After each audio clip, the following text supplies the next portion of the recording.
నమ్మకం మనిషి జీవితంలో చాలా విలువైంది. సమస్యలో ఉన్నప్పుడు చేయి పట్టి బయటకు తీస్తారని భావించి కొందరిని ఆశ్రయిస్తాం.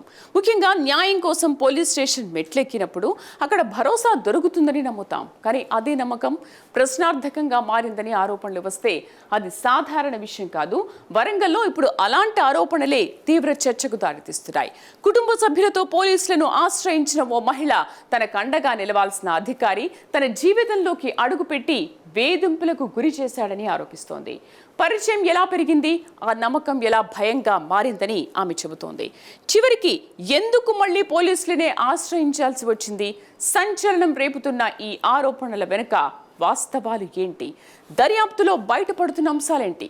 Let's watch.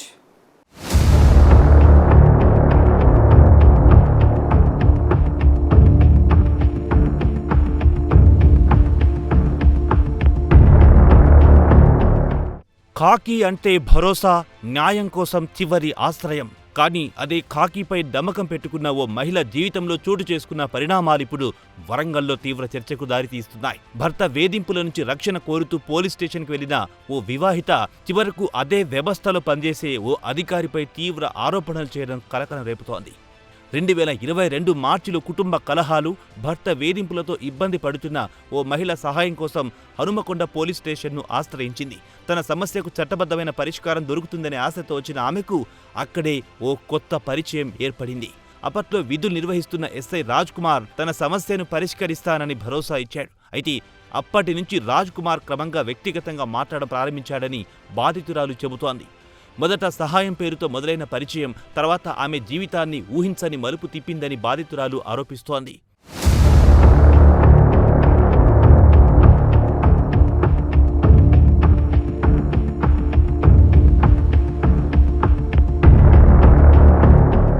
భర్తతో విడాకులిప్పిస్తానని, భవిష్యత్తులో తానండగా ఉంటానని రాజ్ కుమార్ నమ్మకం కల్పించినట్టు బాధితురాలు చెబుతోంది.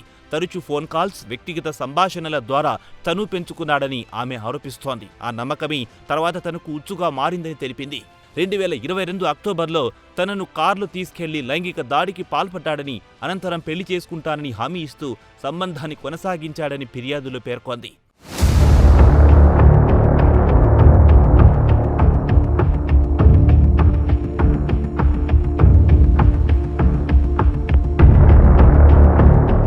అయితే కథ అక్కడితో ఆగలేదని బాధితురాలు చెబుతోంది. తన వ్యక్తిగత ఫోటోలు, వీడియోలు తీసుకుని వాటిని ఆయుధంగా మార్చుకున్నాడని ఆరోపిస్తోంది. అవే చూపించి బెదిరింపులకు పాల్పడుతూ పలుమార్లు లైంగికంగా వేధించాడని ఫిర్యాదులో పేర్కొంది. తన వ్యవహారం కారణంగా తనకు తీవ్ర మానసిక వేదన కలిగిందని, గర్భస్రావాలు కూడా జరిగాయని ఆరోపించింది. సంవత్సరం పాటు భయంతో మౌనం పాటించిన ఆమె చివరకు బయటకొచ్చి పోలీసులకు ఫిర్యాదు చేయడం ఈ కేసులో కీలక మలుపుగా మారింది.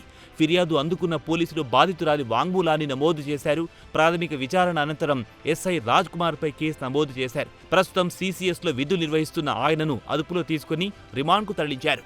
కేసు దర్యాప్తు కొనసాగుతోంది. ఆరోపణలపై పూర్తి నిజాలు విచారణలో తేలాల్సి ఉంది.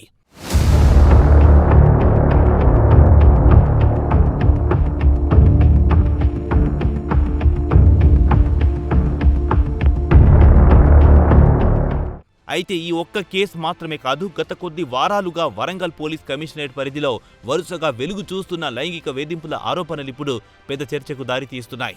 ఇప్పటికే 2 ఎస్ఐలకు సంబంధించి వివాదాలు వార్తలు నిలిచాయి. ఇప్పుడు మరో అధికారి అరెస్టు కావడంతో ప్రజల్లో అనేక ప్రశ్నలు తలెత్తుతున్నాయి. న్యాయం కోసం వచ్చే మహిళలకు పోలీస్ స్టేషన్లు ఎంత భద్రత కల్పిస్తున్నాయి? బాధ్యతాయుతమైన పదవుల్లో ఉన్నవారి ప్రవర్తనపై పర్యవేక్షణ ఎంతవరకుంది అనే చర్చ మొదలయ్యింది.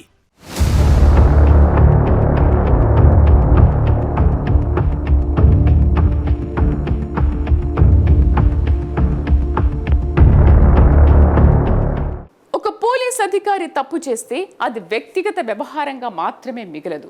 ఎందుకంటే అతను ప్రాతినిధ్యం వహించేది ఒక వ్యవస్థను.